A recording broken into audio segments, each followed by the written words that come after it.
Professor जलाली उत्तम नाम में आपकी सलामती हो।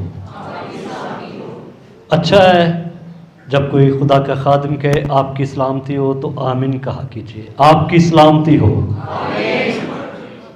क्या होता है, हम क्या कहते हैं जब हम कहते हैं आपकी सलामती हो, आप ऊपर कहते हैं जी आपकी सलामती हो। जो बुजुर्ग खादिम सलामती भेज रहे होते हैं वापस लुटा देते हैं। तो मैं अक्सर चर्च में यही कहता हूँ, जब कोई खादिम कहे आपकी सलामती तो बुलंद आवाज़ से आप कहें आमीन, आप पर खुदावंद की सलामती ठहर जाएगी। हालेलुया।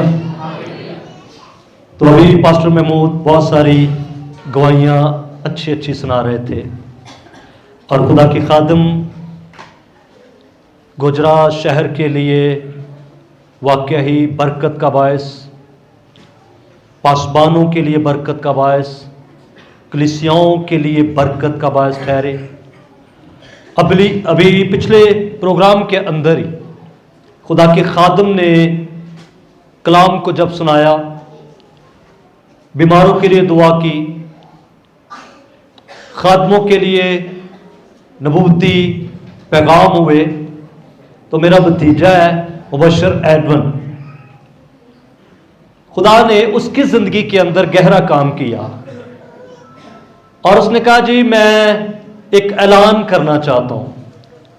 और उसकी जिंदगी के अंदर कलाम ने और दुआओं ने यह काम किया कि नेक्स्ट ईयर जब खुदा के खादिम गोजरा में तशरीफ लाएंगे उसका सारा खर्चा वो अफोर्ड करेंगे। खुदा इस तरह से काम करता है। हम जितनी भी वहां पर मीटिंग्स करते हैं, लोकल फंड्स के साथ करते हैं, चर्च फंड्स इकट्ठा करता है और हम बड़ी बड़ी मीटिंग्स ऑर्गेनाइज करते हैं। ये खुदा उनका फजल रहम। लेकिन अगली मीटिंग के लिए हमें कोई टेंशन नहीं, क्योंकि कलाम ने उस नौजवान की ज़िंदगी के अंदर काम किया और वो तैयार है। और हम जब भी थोड़ा बेहतर मौसम होगा एक बड़ी मीटिंग खुदा की खादिम की ऑर्गेनाइज करने वाले हैं। जोरदार तालियां कि कलाम अच्छे लगता है।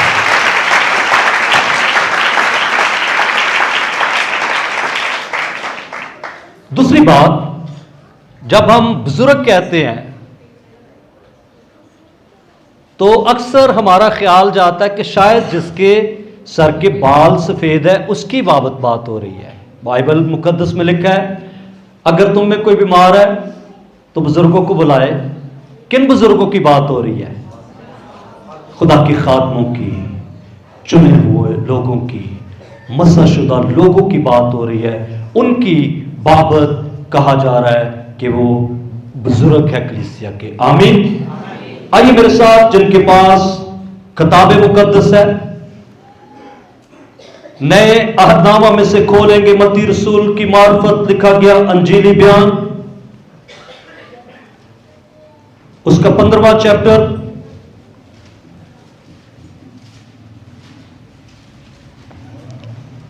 मत्ती रसूल की मार्फत लिखा गया अंजीली बयान 15वां चैप्टर और उसकी 21वीं आयते मुकद्दसा से हम तलावत का आगाज करेंगे।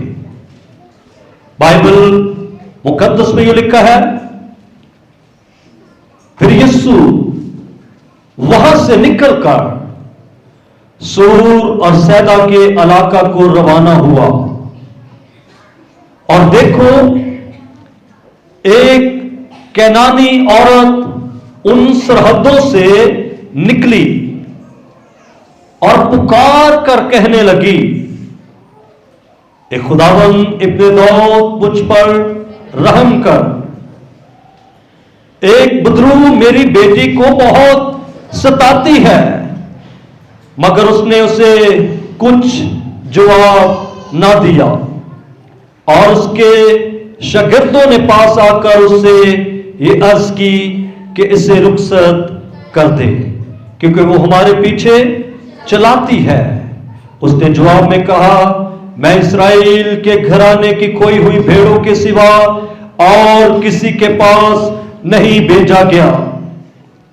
मगर उसने आकर उसे सिजदा किया और कहा, ऐ खुदावंद मेरी मदद कर। उसने जवाब में कहा, लड़कों की रोटी लेकर कुत्तों को डाल देना अच्छा नहीं। उसने कहा, हाँ खुदावन, क्योंकि कुत्ते भी उन टुकड़ों में से खाते हैं जो उनके मालकों की मेज से गिरते हैं। इस पर यीशु ने जवाब में उससे कहा, ए औरत, तेरा ईमान बहुत बड़ा है, जैसा तू चाहती है तेरे लिए वैसा ही हो। और उसकी बेटी ने उसी घड़ी शिफा पाई। खुदावन इस कलाम के वसीला से सीखने का गहरा फजल अता करे। मसीह में मेरे अजीज बहनों और भाइयों, यीशु मसीह की जब हम जमीनी खिदमत को चेक करते हैं तो सिर्फ 3.5 साल की खिदमत है।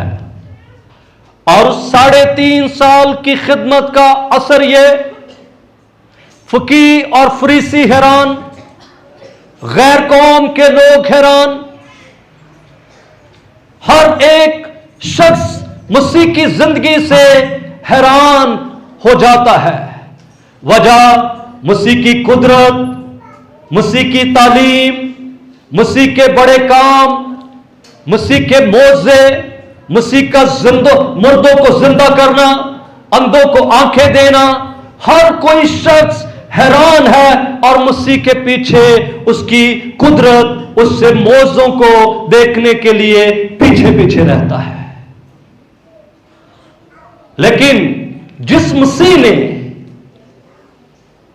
सारी दुनिया को हैरान किया, अगर कोई उसे हैरान कर दे तो यह कैसी अजीब बात होगी, ये कैसी अनहोनी बात होगी कि जिससे सारी दुनिया हैरान है, मजहबी लीडर हैरान है,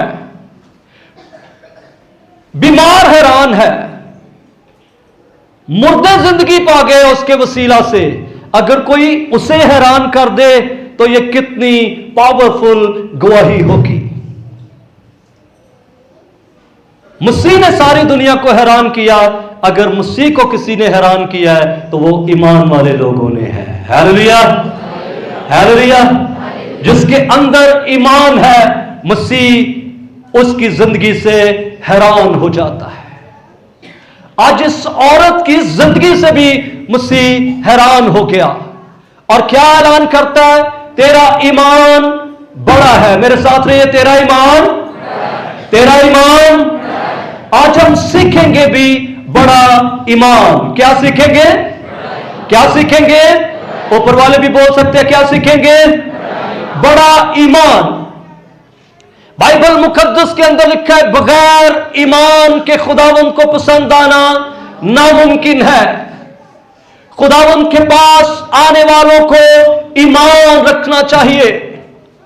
ईमान वो कुव्वत है, ईमान वो कुदरत है जो आग की तपश को खत्म कर देती है। ईमान वो कुव्वत है जो शेरों के मुंह को बंद कर देती है। ईमान वो कुव्वत है जो यरीहो की दीवार को गिरा देती है।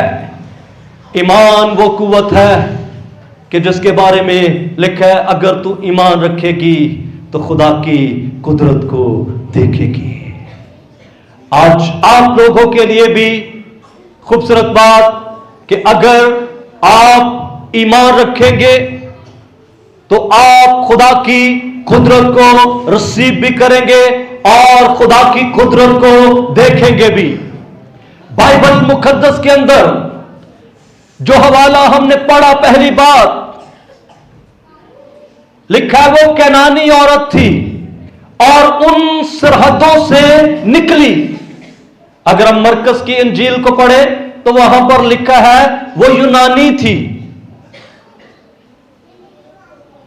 बाइबल के स्कॉलर्स, खुदा के खादिम कहते हैं कि है मजहबी लिहाज से वो कैनानी थी, लेकिन उसने यूनान के रंग रूप को अपने ऊपर ले लिया। यूनानियों की सकाफत को अपनी जिंदगी के अंदर ले लिया और कलाम कहता है वो उन सरहदों से बाहर निकली। खुदा के लोगों, ईमान वो कुव्वत है जो इलाकाई सरहदों को, जो दुनियावी सरहदों को, जो बाउंड्रीज को तोड़ने का बायस बनती है।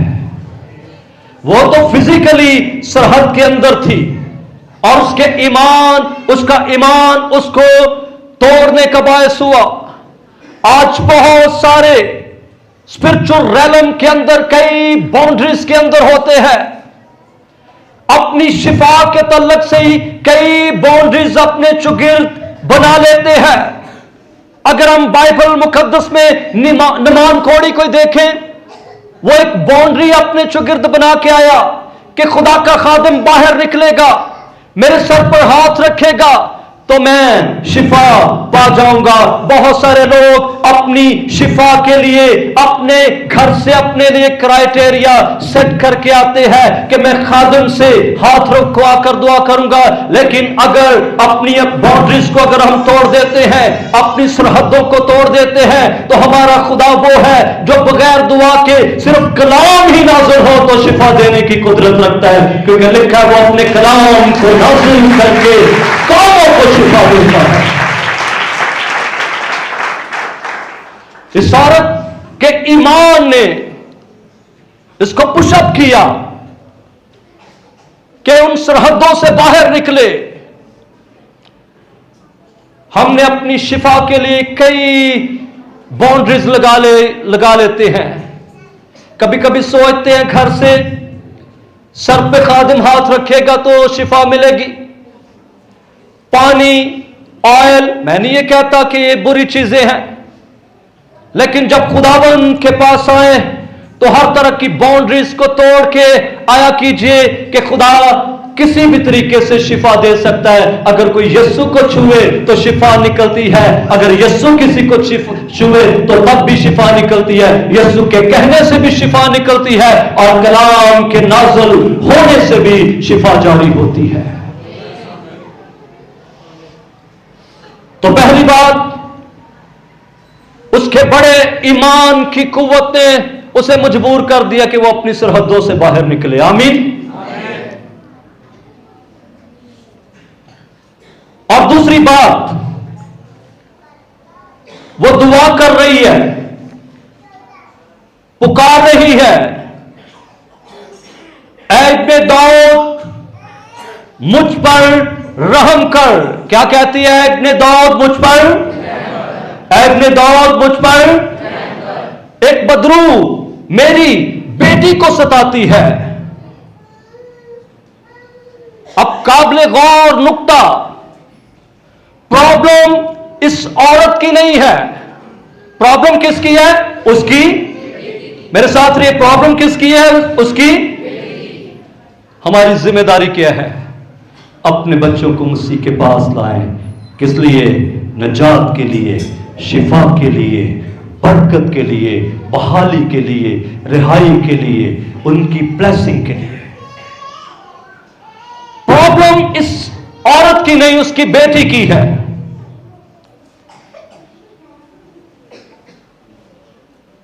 और वो दुआ कर रही है, ऐ इब्ने दाऊद मुझ पर रहम कर। एक बेटी, एक बदरू मेरी बेटी को सताती है, बुलंद आवाज के साथ पुकार रही है।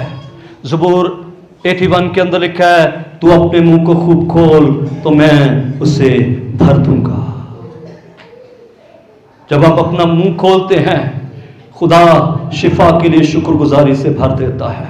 जब हम अपना मुंह खोलते हैं, खुदा कुदरत से हमारे लबों को भर देता है। हमें बाइबल मुकद्दस में पौलुस और सिलास का वाकया भी नजर आता है। कैद में है, बेड़ियों में जकड़े हुए है, बैत लगे हैं, लेकिन आधी रात के वक्त क्या कर रहे हैं? खुदा की हमद के लिए अपने लबों को खूब खोल रहे हैं, अपने मुंह को खूब खोल रहे हैं। और वहां पर भी बताता चला जाऊं, उनकी बाउंड्री, उनकी बेड़ियां फिजिकली थी। जब उन्होंने हम की, खुदावन की सताइश की, बंद दरवाजे खुल गए, बेड़ियां खुल गई और खुदावन का जलाल जारी हुआ। और वहां लिखा है, वहां कैद खाना की नींव हिल गई। कैद खाना की क्या हो गई? अगर हम अपने मुंह को खूब खोलने वाले हैं तो ईमान रखिए, खुदावंद आपके लिए बंद दरवाजों को खोल देगा, आपकी रूहानी बेड़ियों को खोल देगा और आपके खानदानों और आपकी जिंदगी और आपके इलाका के अंदर दुश्मन अबलीस की नींव को हिला के रख देगा। अगर हम बुलंद आवाज से पुकारने वाले हैं, दुश्मन की नींव हिल जाएगी और खुदा का जलाल, ग्लोरी, शिकायना, खुदा की बरकत ठहर जाएगी। इसकी दुआ के अंदर एक और बड़ी खूबसूरत बात है, यह पुरमतलब दुआ है। दुआ कौन सी है? पुरमतलब दुआ है। बहुत दफा हमारी दुआएं पुरमतलब नहीं होती। हम बुजुर्ग पतरस को देखते हैं, जब पानी पर चल रहे हैं, कितने लफ्जों की दुआ है? 4 लफ्जों की, ऐ खुदावंद मुझे बचा। बहुत सारी दुआएं आपके वक्त के लिहाज से है, और मैं हमेशा कहता हूं, जो अपनी कोठरी में बड़ी दुआएं करते हैं उनकी छोटी दुआओं के अंदर भी असर होता है। Hallelujah, hallelujah.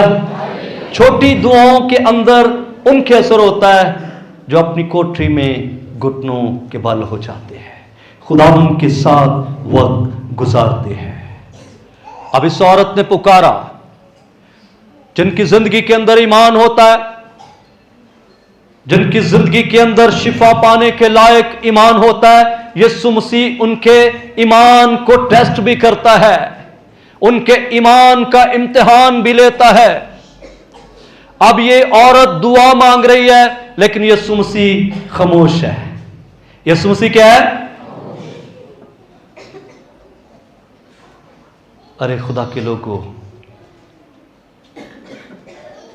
जब खुदा खामोश रहता है और खामोशी के बाद जवाब देता है तो बड़े बड़े काम करता है। हालेलुया। 400 साल तक कोई कलाम नाज़िल ना हुआ, 400 साल तक खामोशी रही। मलाकी की किताब के बाद खुदा ने कोई कलाम ना नाज़िल किया, लेकिन जब कलाम नाज़िल करने लगा, पहले यूहन्ना फिर यीशु मसीह, हमारी निजात का बानी आ गया। हालेलुया। जब खुदा खामोशी तोड़ता है तो बड़े बड़े काम हमारी जिंदगी के अंदर होता है, जलाली काम हमारी जिंदगी के अंदर होते हैं, अजीब काम हमारी जिंदगी के अंदर होते हैं, खुदा की कुदरत हमारी जिंदगी के अंदर जारी होती है। अय्यूब की जिंदगी के अंदर भी हम देखते हैं, ऐसा ही लग रहा है जैसे खुदा उसकी जिंदगी के अंदर भी खामोश है, लेकिन जब खुदा ने उसके साथ कलाम किया, शिफा भी आई, बहाली भी आई और डबल बरकत भी आई, और वो रूहानी रैलम के अंदर भी अगले दर्जों में चला गया और कहता है, पहले मैंने खुदावंद की आवाज़ अपने कानों से सुनी, मगर अब खुदावंद को रूबरू देखता हूँ। Hallelujah, hallelujah. तो ईमान रखने वालों के लिए रुकावटें भी आएंगी। वजह, खुदा हमारे ईमान को चेक करता है, हमारे ईमान के लेवल को चेक करता है, हमारा ईमान कितना बड़ा है, हमारा ईमान शिफा के लायक है या नहीं। तो पहली रुकावट इसकी जिंदगी के अंदर आई कि खुदावंद खामोश है। खामोशी के बाद दूसरी रुकावट, शिगिर्दों का रवैया कि यीशु जी इसे जाने दीजिए, ये क्यों तेरे पीछे चली आती है।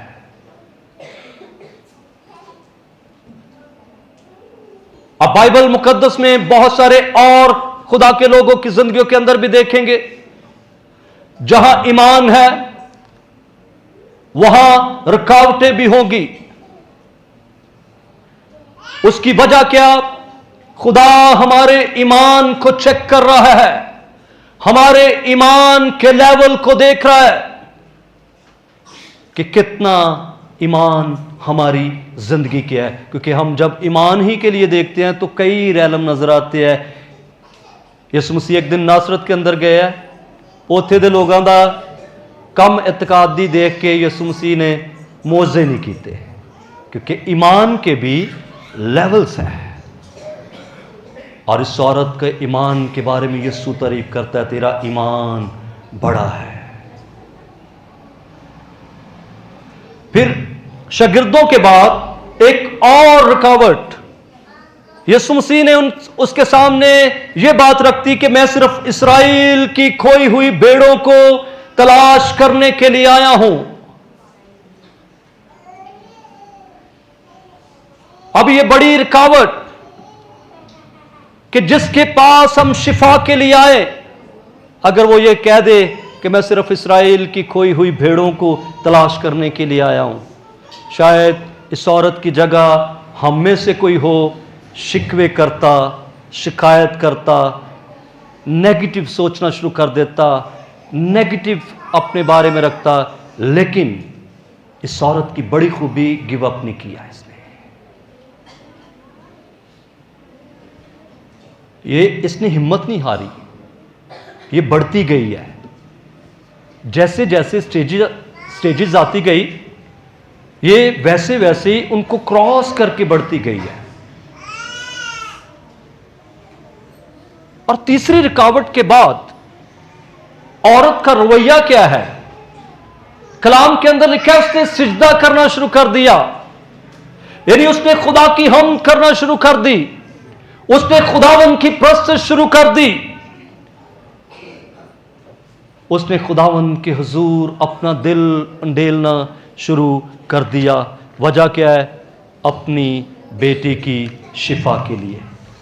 और देखिए वो वर्शिप कर रही है। यीशु का एक और जवाब देखिए, क्या कहता है यीशु मसीह? लड़कों की रोटी लेकर कुत्तों को डाल देना रवा नहीं। जैसे जैसे वो ईमान के कदम बढ़ा रही है शिफा के लिए, गोया लग रहा है वैसे वैसे उसके लिए लेवल भी सख्त से सख्त होते जा रहे हैं। पहले मसीह खामोश है, शागिर्द कह रहे हैं इसे भेज दे वापस। यीशु मसीह ने कहा मैं सिर्फ इस्राएल की खोई हुई भेड़ों को तलाश करने के लिए आया हूं। और आखिरी जवाब तो हैरान कुन, लड़कों की रोटी लेकर कुत्तों को डाल देना रवा नहीं। लेकिन जिनके अंदर ईमान है वो कभी हार नहीं मानते। हालेलुया। जिनके अंदर ईमान है वो अपनी शिफा के लिए कभी हार नहीं मानते, वो हर रुकावट अबूर करते हैं। और जो ईमान के साथ रुकावटों को अबूर करते हैं, मसीह भी उन पर खुसूसी नजर करता है। हालेलुया। मसीह भी उन पर खुसूसी नजर करता है। मसीह के पीछे एक दिन बड़ी भीड़ है। ज़काई यीशु को देखना चाहता है कि यीशु कैसा है।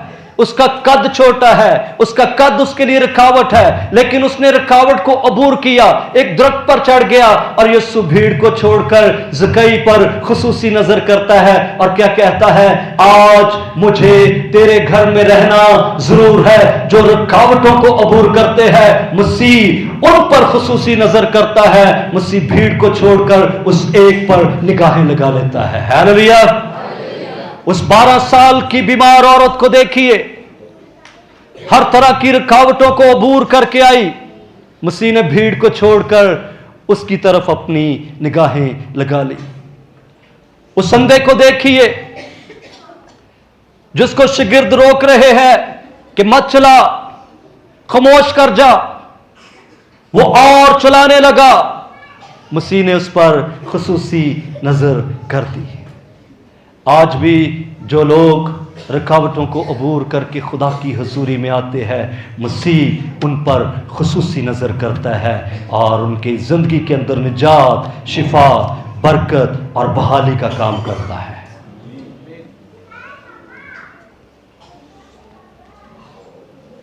अब यीशु कह रहा है लड़कों की रोटी लेकर कुत्तों को डाल देना रवा नहीं। यहूदी गैर अक़वाम को कुत्तों से तशबीह देते थे और यहूदी हर रोज 3 बातों में शुक्रगुजारी किया करते थे। पहली बात, इस बात में शुक्रगुजारी करते थे कि मैं गुलाम नहीं हूं। फिर दूसरी शुक्रगुजारी करते थे कि मैं औरत नहीं हूं। तीसरी शुक्रगुजारी करते थे कि मैं गैर कौम में से नहीं हूं। लेकिन इस सख्त तरीन जो आपके रद्दे अमल के अंदर उस औरत की ईमान को देखिए, वो और फरोतन हो गई है, वो और झुक गई है, वो और हलीम हो गई है। बाइबल के अंदर लिखा है सरफराजी से पहले फरोतनी, वो फिजिकली शिफाओं के तल्लक से हो, आपकी बरकत के तल्लक से हो, फरोतनी आपकी जिंदगी के अंदर गहरा रोल प्ले करती है। सख्त जो आपके अंदर भी आजिज़ी है कि नौकर भी तो मालिक की गिरी हुई मेज से टुकड़े खाकर गुजारा करते हैं।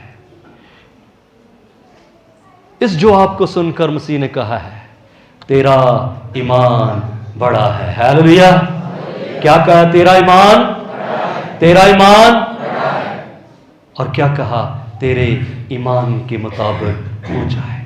बाइबल मुकद्दस में से दो लोगों के ऐसे ईमान है जिनके ईमान ने मसीह को हैरान कर दिया। एक इस औरत का है गैर अक़वाम में से, लेकिन ईमान क्या है? बड़ा ईमान है। और एक सूबेदार का ईमान है जिसके बारे में कहा मैंने इस्राएल में भी ऐसा ईमान नहीं पाया।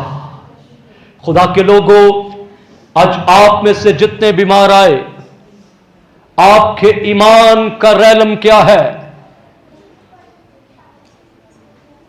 आपका ईमान कैसा है? आप किस तरह के ईमान से इस जगह पर आए हैं? क्योंकि लिखा है बगैर ईमान के खुदावंद को पसंद आना नामुमकिन है। जो ईमान लाएंगे उनके दरमियान मौजे होंगे। मौजे किनके दरमियान होंगे? मेरे साथ, मौजे किनके दरमियान होंगे? आज अपने ईमान को चेक करना है, आपका कैसा ईमान है? क्या इस लेवल का ईमान है कि मसीह आपके ईमान से हैरान हो जाए और आज आपकी जिंदगी के अंदर मौजा जारी हो जाए, आज आपकी जिंदगी के अंदर बरकत का दिन हो, आज आपकी जिंदगी के अंदर शिफा का दिन हो, आज आपकी जिंदगी के अंदर रिहाई का दिन हो, आज आपकी जिंदगी के अंदर से कर्सिस उठ जाए। मसीह ने कहा तेरे ईमान के मुताबिक हो जाए। और कलाम क्या कहता है? उसी घड़ी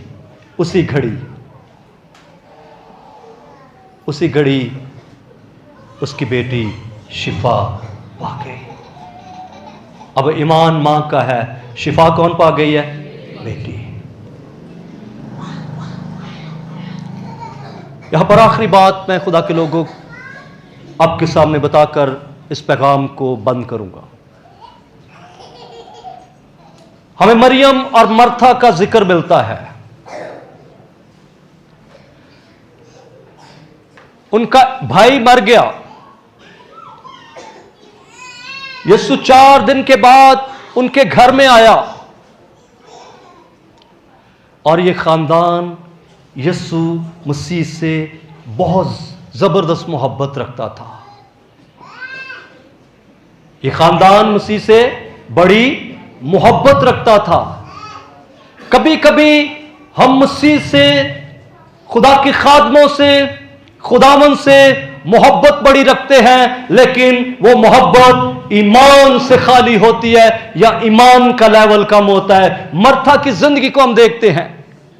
यीशु कह रहा है अगर तू ईमान रखे तो तेरा भाई जिंदा हो जाएगा। वो कहती है मैं जानती हूं, हां मैं जानती हूं क़यामत के रोज। यीशु मसीह ने क्या कहा? क़यामत और जिंदगी तो मैं हूं। उनकी मोहब्बत अजीम है लेकिन ईमान से वो खाली है। यीशु मसीह ने उस बड़े मौजे से पहले उनके ईमान को बढ़ाया है। यीशु शिफा से पहले क्या करता है? ईमान को बढ़ाता है, हमारे ईमान को चेक करता है, ईमान को मजबूत करता है। मर्था कहती है उसमें से बदबू आती होगी, वो क़यामत के रोज जी उठेगा। यीशु मसीह ने जब उसके ईमान को बढ़ाया तो उनकी बातें बदल गई, सोच बदल गई, क्योंकि जब ईमान आता है, ईमान की बोली हमारी दुनियावी बातों और रूहानी बातों को भी बदल देती है। हालेलुया। फिर हम ईमान की बोली बोलते हैं, और जब ईमान की बोली होती हम फतह लेकर ही उठते हैं। अगर आप चाहते हैं फतहमंदी जारी हो, शिफा जारी हो, बरकत जारी हो, आइए अपनी आंखों को बंद कीजिए। आइए आज रात अपनी आंखों को बंद कीजिए, हर एक आंख बंद हो।